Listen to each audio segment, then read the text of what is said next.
boundless reservoir of supply. Teach me, Eternal, how thine orders run, and I will follow them step by step. Psalm 119:33. The boundless reservoir of supply.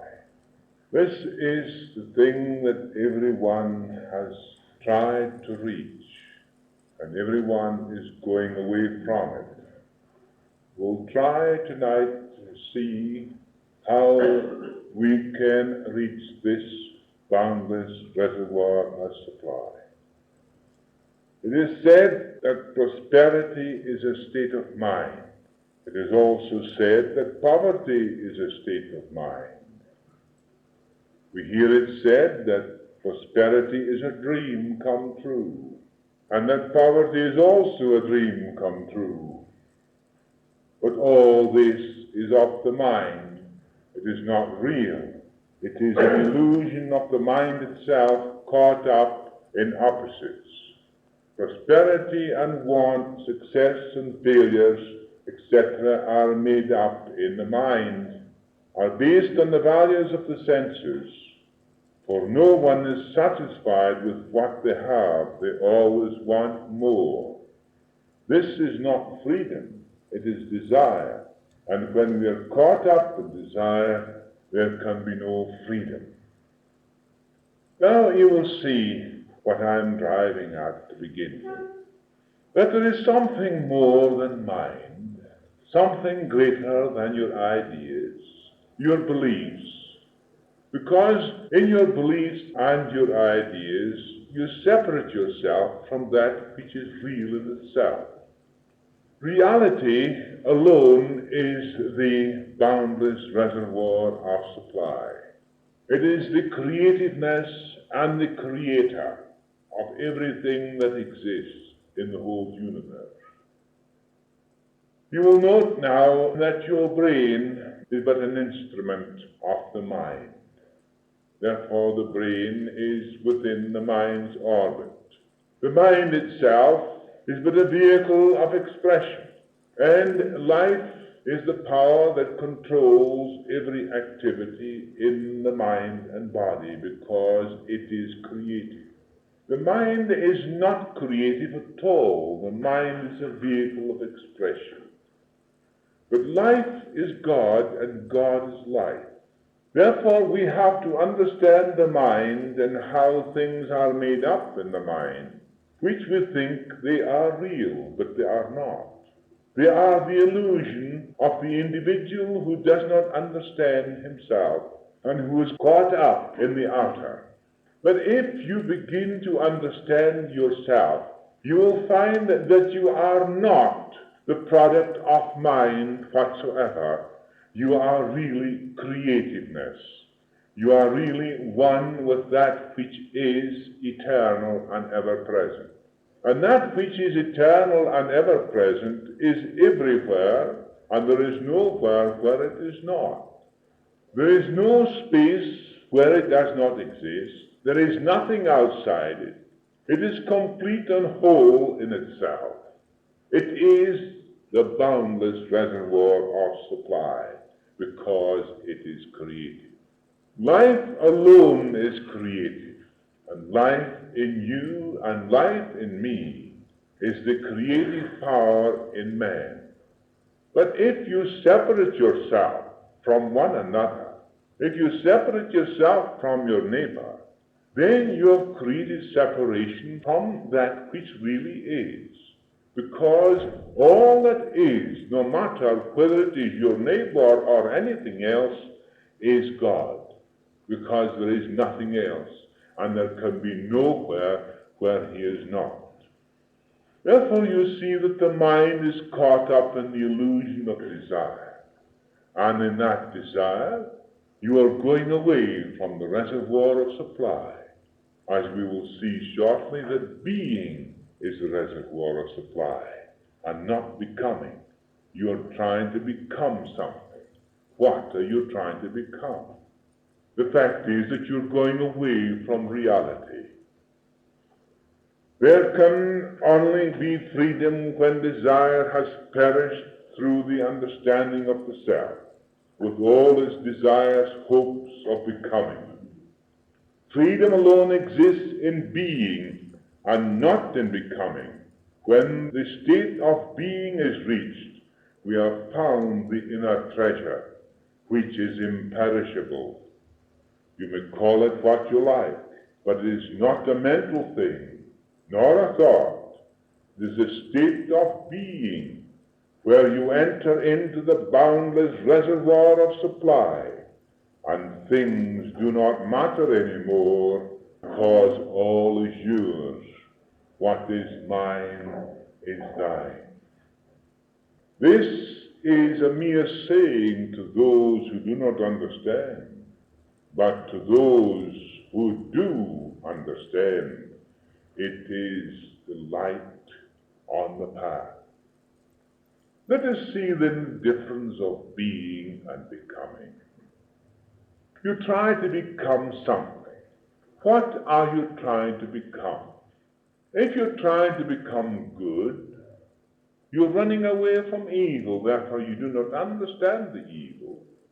If you're trying to become rich, you're running away from poverty, because you do not understand what poverty is.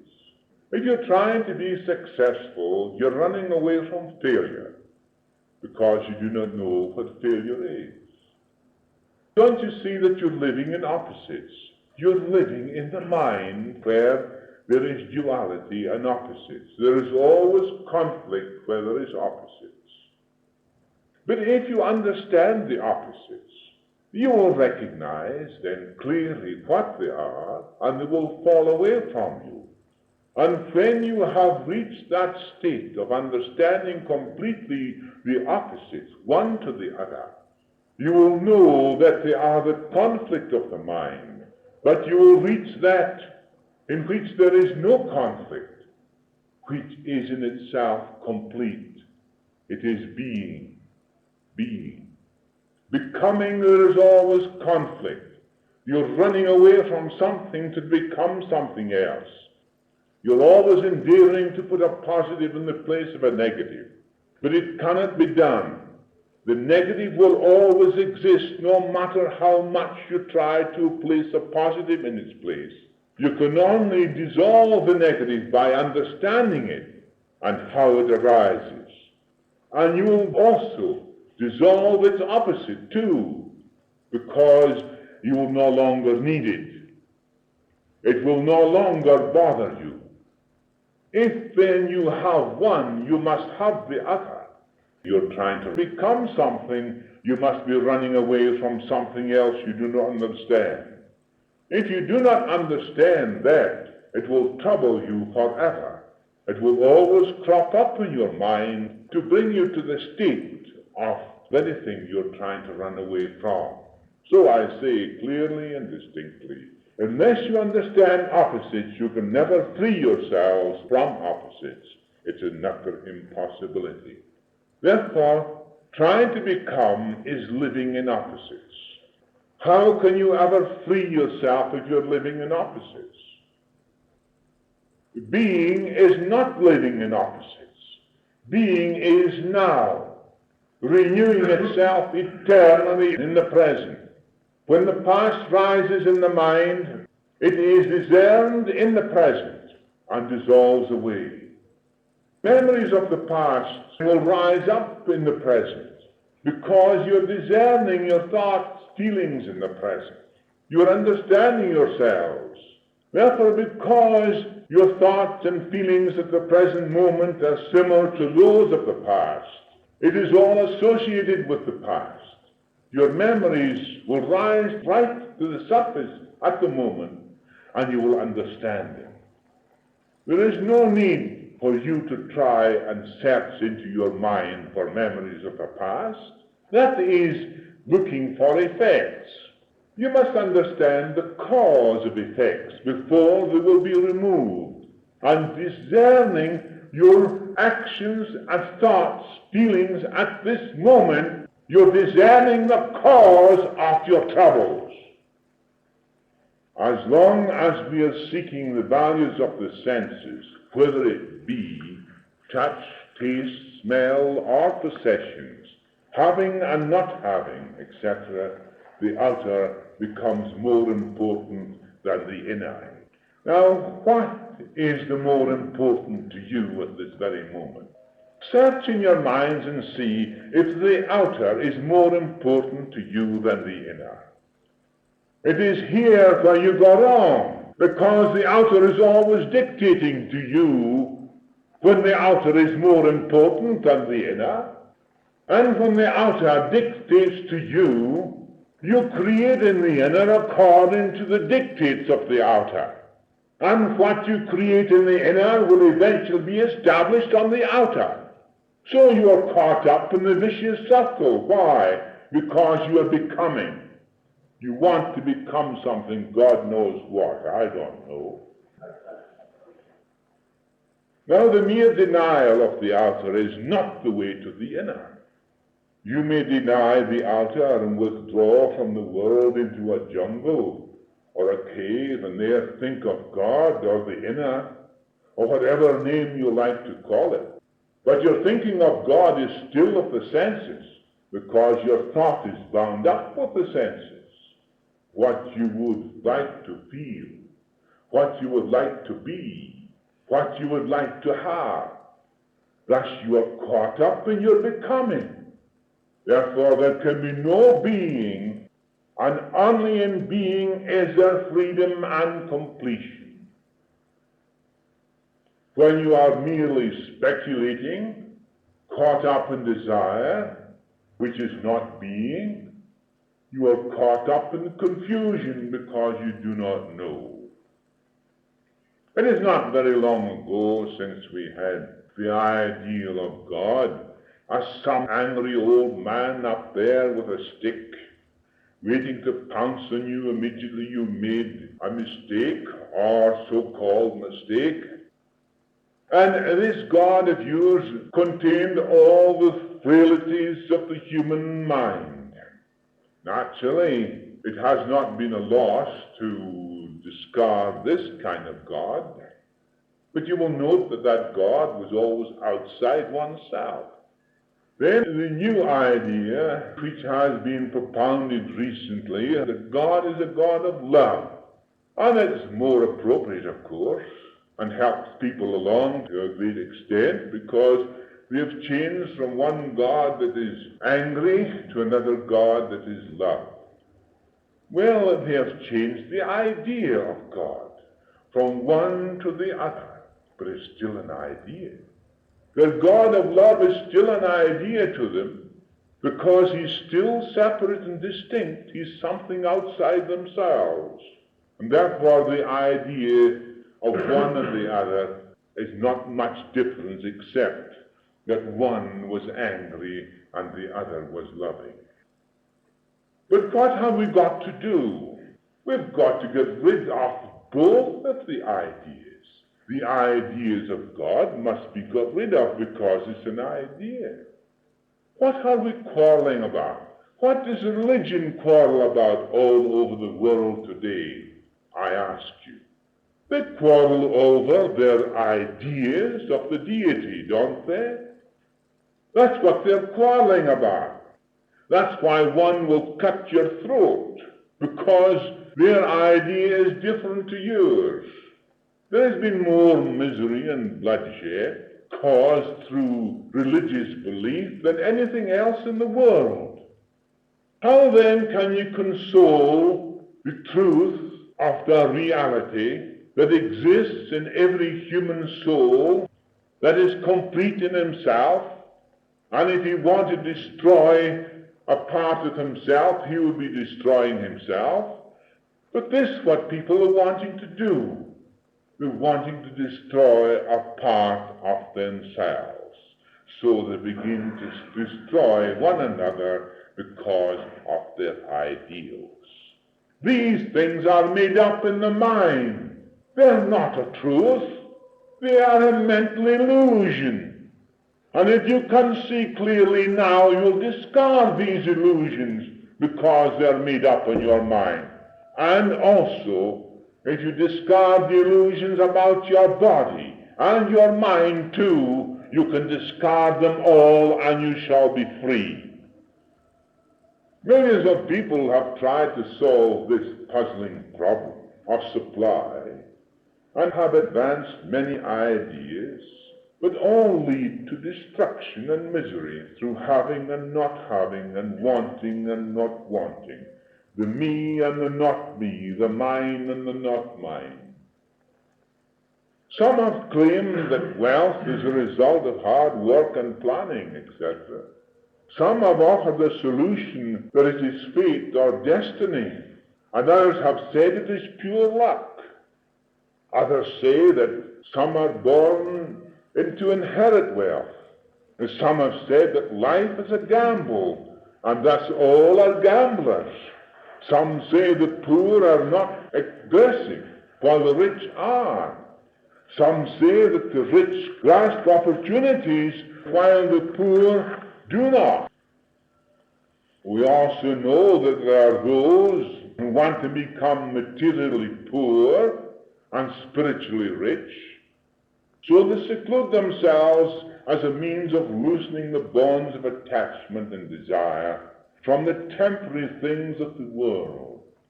They look upon things as a hindrance to spiritual growth, yet their desire for spiritual growth is just as much a hindrance as the desire for material growth. They try to become, through the idea that the material is a hindrance. Becoming and the means of becoming is also an illusion.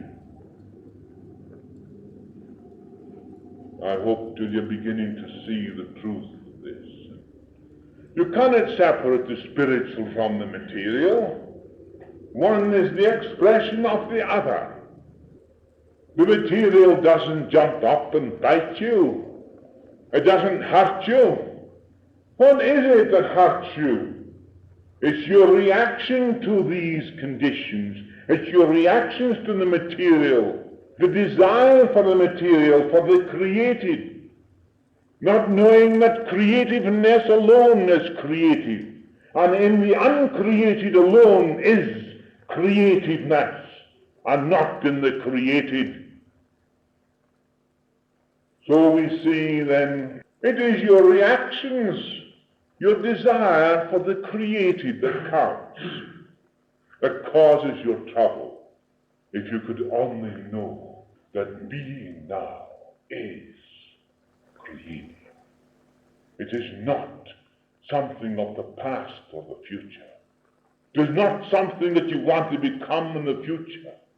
It is not something what you were in the past. The past is a memory, the future is a hope. They belong to the mind, they're battling with one another. But the present is eternal, and the eternal is creativeness now. The consciousness of man is creative. Therefore, where is your consciousness now? Is it caught up in the created, or is it creativeness in itself? Are you living then in opposites? Are you trying to become something? Being is a state now, not in some future time, because the state of being is not of time, but of the timeless. Therefore, there is no time.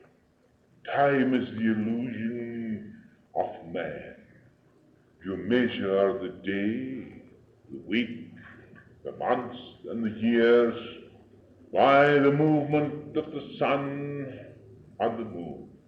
In relation to the earth, you divide the day into 24 hours, the hours into minutes, and the minutes into seconds.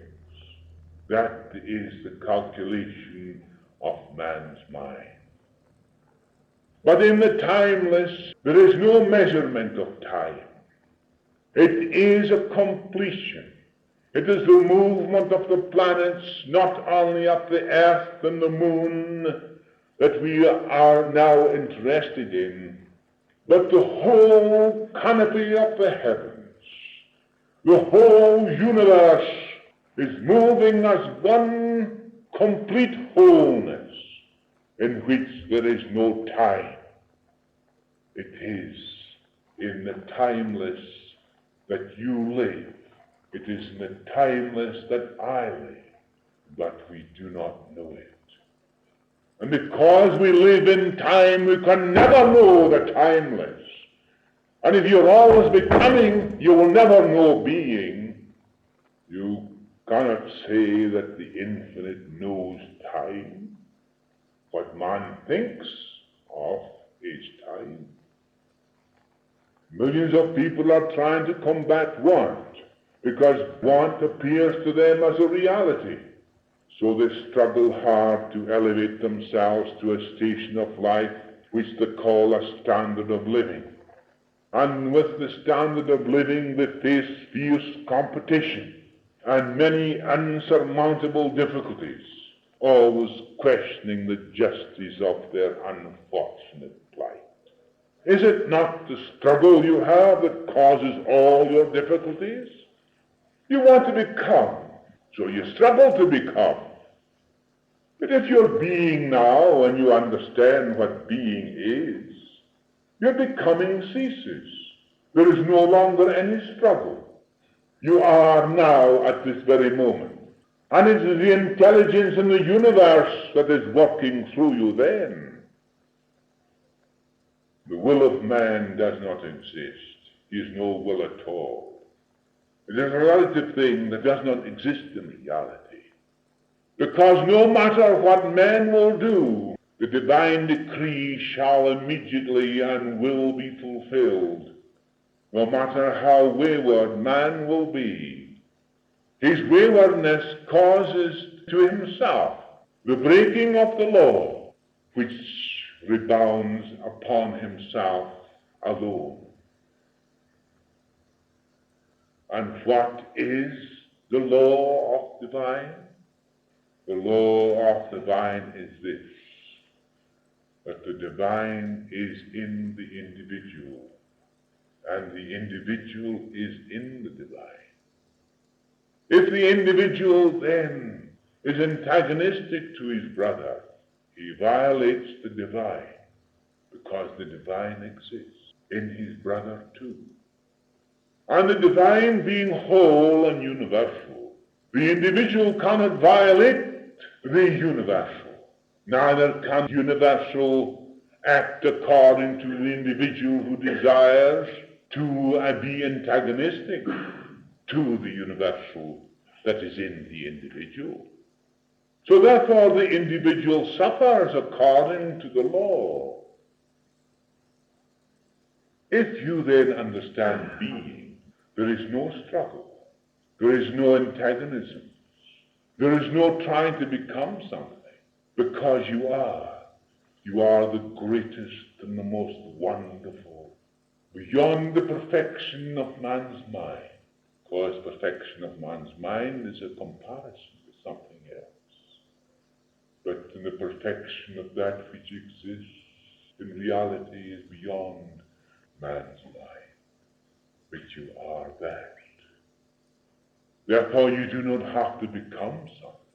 You become inferior when you try to become something. But if you are being, you become so beautiful without struggle, free from all these things. If you could only know what the cessation of struggle means. You are struggling with this, you are struggling with that. By struggling with it, what do? You intensify it, you give it a power it does not possess. It is relative anyhow, and all the relative world has no power of its own. So their lives are a seesaw of gain and loss, which leads to confusion and ultimate misery. They struggle for a result, but the result does not come. They want security, so they seek an end. In reality, there is no end. Therefore, their lives are a torture, and many say it is not worthwhile. Man's external plight is a concrete expression or reflection of his internal state of mind. We see then that wealth of itself is not a permanent possession of any individual, because it is constantly shifting and changing hands. It's moving about from one to the other.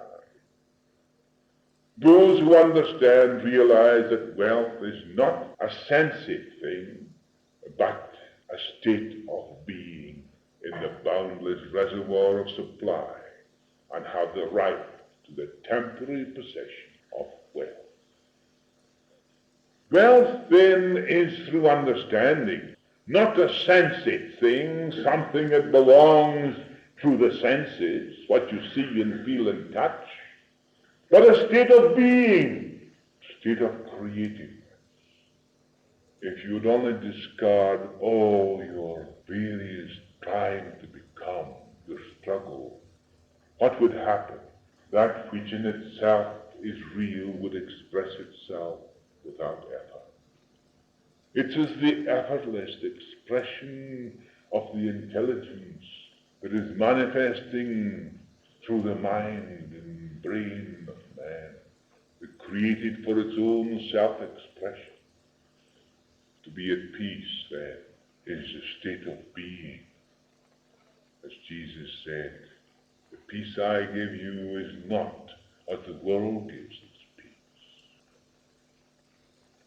There is no end to the boundless reservoir of supply, because there is no end to being. Therefore, they do not seek an end, nor do they seek continuity, for this is also an illusion that arises when we want to become. You want the continuity of life. If you want the continuity of life, there is an end to it. That's why you want a continuity of it, is it not? Why do you want a continuity of life? Because you think you'll die, that's why. And by a hope, and by preaching, and by some person telling you that there is a continuity of life, you'll be satisfied. But there's always the doubt, is there not? You try to become. That's your becoming. Being is of a different state. Being is eternal. It is when you conceive what you are doing in your mind, what's made up in your mind, that you will reach that which is beyond your mind. But as long as you're caught up in your own images, in your own beliefs, in your desires, and your hopes, and your memories, you're caught up in your minds. You're torn here and there and everywhere because you do not understand. But if you understand yourself and your mind and how it's made up, then you can free yourself. That is self-knowledge. And then you will find virtue, the real virtue that is eternal and ever-present. Virtue is not made up. Virtue is not becoming something. Virtue is in being now. Those who understand enjoy ownership during the span of a lifetime on earth, which is a brief duration. They come in, they are heir to all that is thine. They enjoy what is given to them. They do not discard it, nor they despise it. Neither are they afraid of it. Neither do they possess it. And by doing so, there is no misery. There is no struggle. There is peace. They know that at the fateful moment of their earthly exit, their material riches become the possessions of others, while the boundless reservoir remains unchanged and eternal. I am here for a short space of time. I lived in the timeless, but in this short space in this relative world, I am not afraid of it. Neither do I try to run away from it. Neither am I afraid of the good or the evil. Now I'm afraid of opposites such as success and failure, because I know them all to be made up in my own mind. And when I have seen all that is made up in my mind, I reach that which is beyond mine.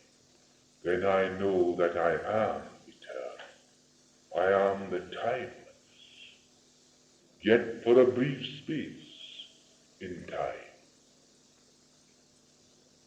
Therefore I use everything, the pleasure and the unpleasant things are my own reactions, and I understand them both.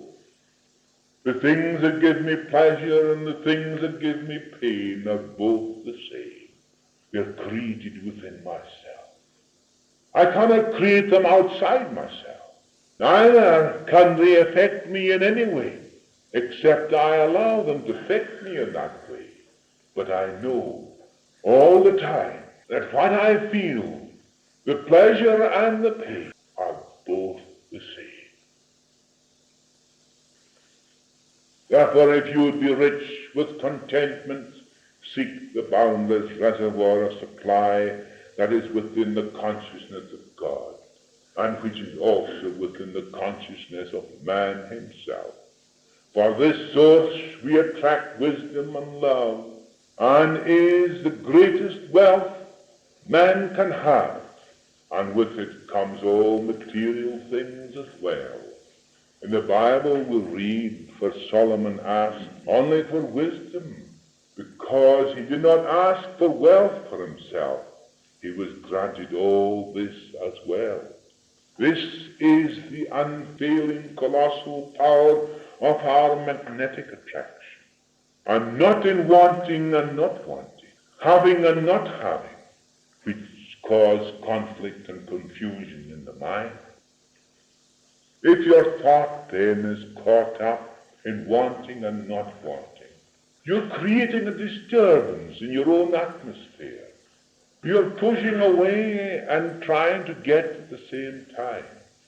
It's like a person who goes to the wall and he says, I want to get away from the wall.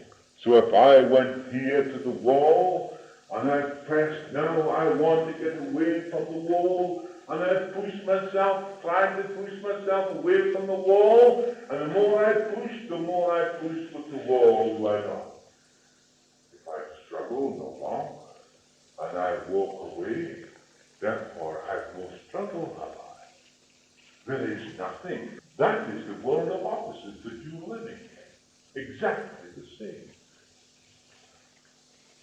The human mind is a manifestation of the divine mind and is the bridge to the boundless reservoir of supply, God and man being one. But this can only be realized in a state of being and not in a state of becoming. How can you understand then, how can you realize that God and man are one if you're trying to become something? Are you not living in contradiction? I've often said, what's the hell's the use of talking to you anyhow if you don't understand what I'm saying? Therefore I say to you, think clearly, and by knowing these things, you are living yourself out of those conditions and bringing peace and happiness and contentment and health and happiness into your lives. This can only be realized in a state of being and not in a state of becoming. Through this link issues the tremendous electromagnetic waves in the form of intelligent thought. It is intelligence itself. Intelligence itself then begins to express itself through the individual who has cleared the mind for it. Is it not said in the Bible, clear the way for the Lord? What does it mean by clearing the way for the Lord? It means clearing the mind of all the conflicts, ideas, and images, making that mind clear so that the Lord can speak. I tell you, struggle no more with the opposites. Then you will find that this intelligence which itself is peace.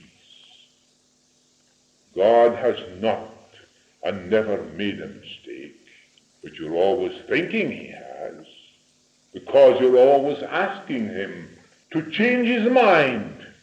You pray for something else. You pray for peace. Why do you pray for peace? Do you think that God has created war and destruction? You're living in a world of opposites, but you're living being. You know perfectly well that man is the creator of all these miseries through his own ignorance. In a state of being and not in a state of becoming.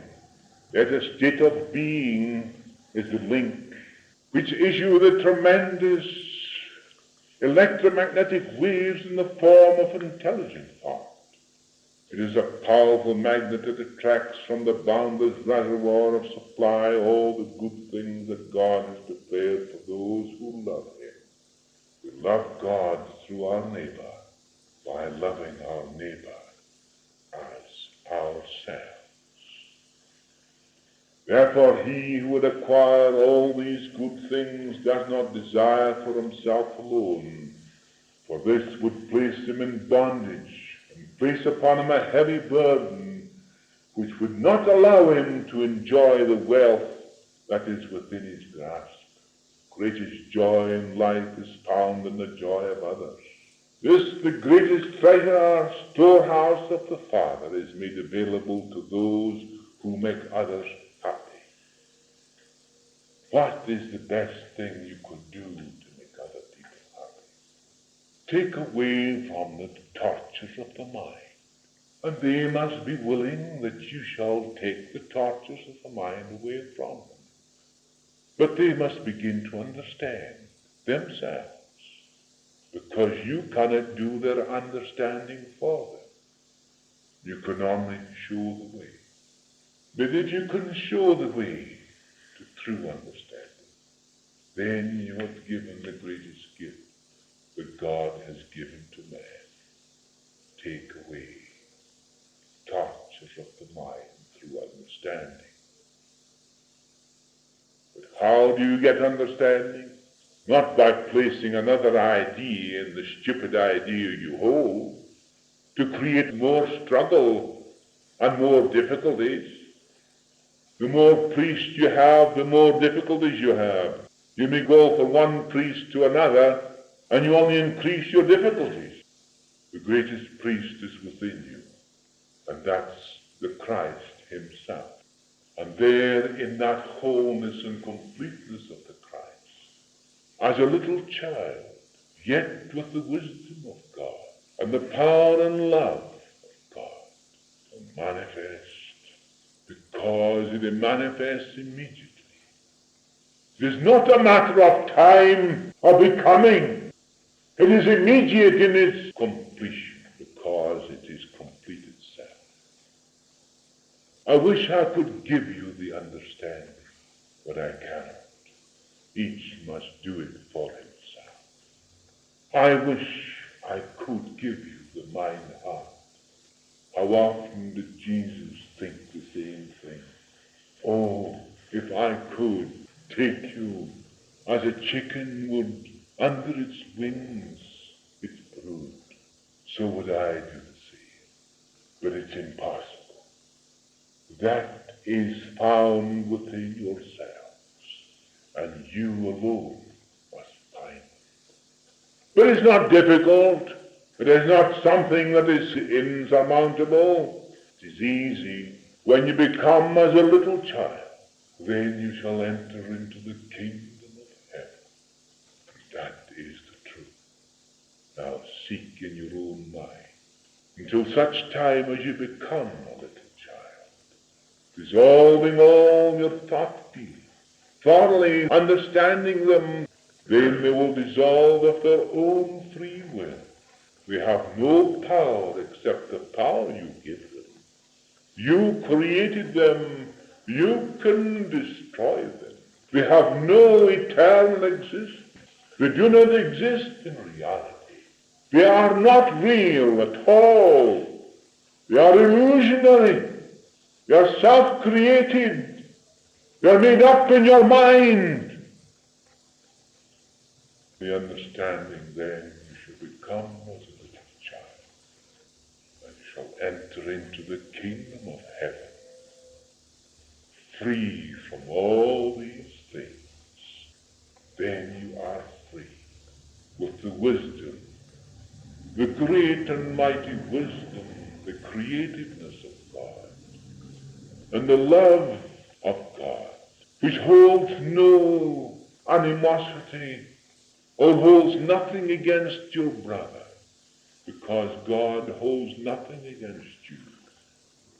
And the power that comes through love is tremendous, because it is the creative power behind all the universe, and upon which the universe stands. Without it, the universe would fall to pieces and destroy itself. But under the circumstances that the eternal must be perfect in itself, beyond its own destruction, and we know that love is indestructible, that no one can destroy it. That is the peace. That is being and not becoming.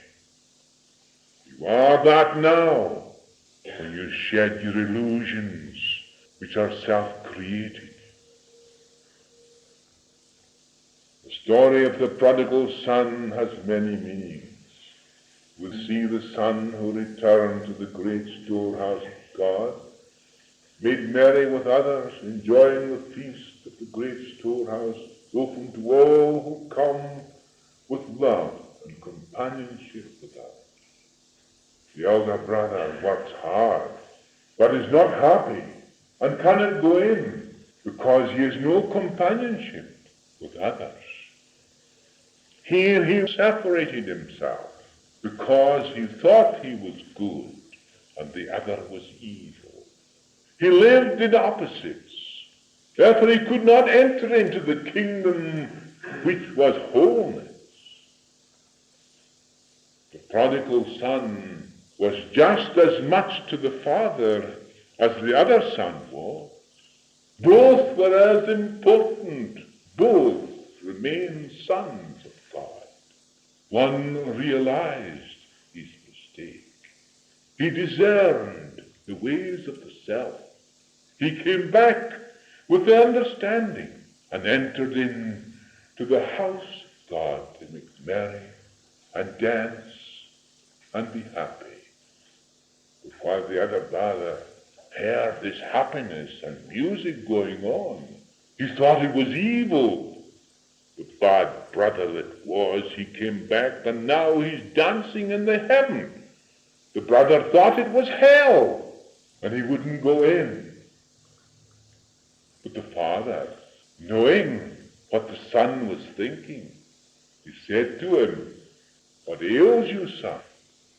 And then he blurted out, "Your son has come home, the rascal that he was, spent all his inheritance, and comes back into the fold, and you enter him into the house, and he makes merry with all your friends." And then he said to his father, "And you kill the fatted calf, and all make merry, and eating and rejoicing." And he said, "But I can't even get a kid to make merry with my friends." But the father said to him, "Son, all that is mine is thine." He did not know the great reservoir of supply, the absolute, the eternal reservoir of supply. He lived in the relative. He lived in opposites, the good and the evil. But I told you before, they grew out of the same tree. They have the same root. But the root of life has a different root. It has its root in God. For the tree of good and evil has its roots in man's mind, and where it's made up. So is all other opposites just the same. How often have I told you in so many ways this truth? I'll go on telling you and telling you in different ways the same truth. It's the same truth. There's no other truth. If I go on till doomsday telling you in 1,000 and million different ways, it will be the same truth, because there is no other. The great secret of wealth is a state of being now. It is a consciousness of abundance in the great storehouse, that eternal reservoir of supply from which we can all enjoy the good things that God has prepared for us. The old habits of thinking in terms of self must be replaced by a state of being. This can only be reached when the self has dissolved away. The negative approach to life through the positive attitude of the self must be eliminated. Then a firm, cheerful, confident outlook. So understanding will magnetize the mind so that the magnetic attraction will be amplified 100-fold. It is this positive approach to life by the personal self, which you're all told to do in the ordinary way, and where has it got you? Some people have been always telling you that you must become positive. You must demand from God. There is nothing else but demand from God. Why, goodness gracious me, you're making yourself separated from God, are you not, when you're demanding from someone? What are you thinking about? The teaching has got no foundation whatsoever. Not until you have found the truth yourselves can you ever find the truth. And you will know what comes out of the mouth of man, whether it's true or not. In this way we are protected from disturbing suggestions both internally and externally in order to safeguard the mind from disorder, which demagnetizes the mind. For the main essentials are peace and harmony. Otherwise, the great electromagnetic waves of the eternal will not be received. The eternal is our most powerful, faithful, and valuable servant, the servant of all. With this understanding, you will not disturb, mistreat, or pervert the mind, for those are the deadly enemies of man, created by himself through ignorance of his state of being. We cannot fill our minds with poison and expect to produce beautiful flowers, for the mind will produce what we know, what we feel, that is true. Nourish your mind with the state of being. In this state there is harmony, abundance, health, happiness, wisdom, and love. We will look upon the fields of corn and can say the harvest is already gathered. Just when Jesus said to his disciples, little did they know, when they looked upon, they said, the harvest is ready for gathering. And he said, he looked upon it, the harvest is already gathered. It is complete. Little do you know how wonderful that truth is. That is what he meant, completion, finished, being, not becoming. With this understanding we will ask and we will receive. We will seek and we shall find. We will knock and it will be opened unto us, the great storehouse of God, who has already prepared all the good things for those who love their neighbor as themselves. And there is no limit put to what you can take. If you become covetous, then it is difficult. Why did they say, you shall not covet your neighbor's goods? There is a storehouse of supply, if you know how to reach it. Within understanding we will ask and we will receive. Impatience must be guarded against. Impatience shows a lack of faith and understanding. Patience and understanding are the basic factors of victory. Transmute the energy of desire into that state of being. Then there will be an end to the many desires which overpower the mind with duality. The wrestling with duality, having and not having, etc., will produce failure and the opposite result. Do not dissipate your energies with sensate values. but seek that state of being which alone brings true happiness and permanent results. When you have found the secret of opening up to the boundless storehouse of supply, all the good things that God has prepared for you will pour forth in abundance. Love, wisdom are the greatest fortunes that man can inherit, and with this will come all else, for they are the keys to all things above and below. They are the key that opens the door to that reservoir of abundance, love and wisdom. Your problems are solved, and the enemies of ignorance are entirely vanquished. Thought, through its conditioned state, can never find that which is complete. If your thought is conditioned with opposites, how can you find that which has no opposites? When you see the false drops away. When the mind is in a state of high receptivity, there is a great peace of which there is no fear. When there is no fear, there is love. When you love, you are not calculating. Your whole heart, your whole being is open. When you merely think about love, or about a person whom you love, your heart is empty. When there is love, there is no fear of want, no fear of death. Fear of death, fear of want is in becoming, not in being. Loving is being. Being is loving. In this sort of being, love has no claim, has no wants. And that is the beauty of love. Love does not claim, does not demand, and where there is love, there is no want, no death, because there is no fear. Think of that state of being. You can have it now at this very moment. It is not something that you want to become. It is as you are, made in the image and likeness of God.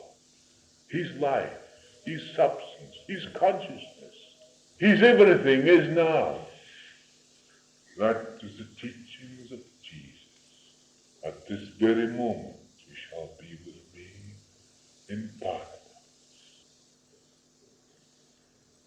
Love is being moment to moment. Therefore love is its own eternity. This is why the prophet said, the mind has not conceived the many good things that God has prepared for those that love. Thus the great storehouse, the boundless reservoir of supply, is open to those who love. Then love thy neighbor as thyself. And God, who loves all, will fill your cup overflowing, for all he has is thine. Also, I and the Father are one. Now you will know what a state of being is. I and the Father are one. I do not have to become one with him. It is not something that I may become sometime later, by doing this or doing that, going to the cave or denying this material. Return unto thy rest, O my soul, for the Lord hath dealt bountifully with thee. For thou hast delivered my soul from death, mine eyes from tears, my feet from falling. I will walk before the Lord in the land of the living. Benediction.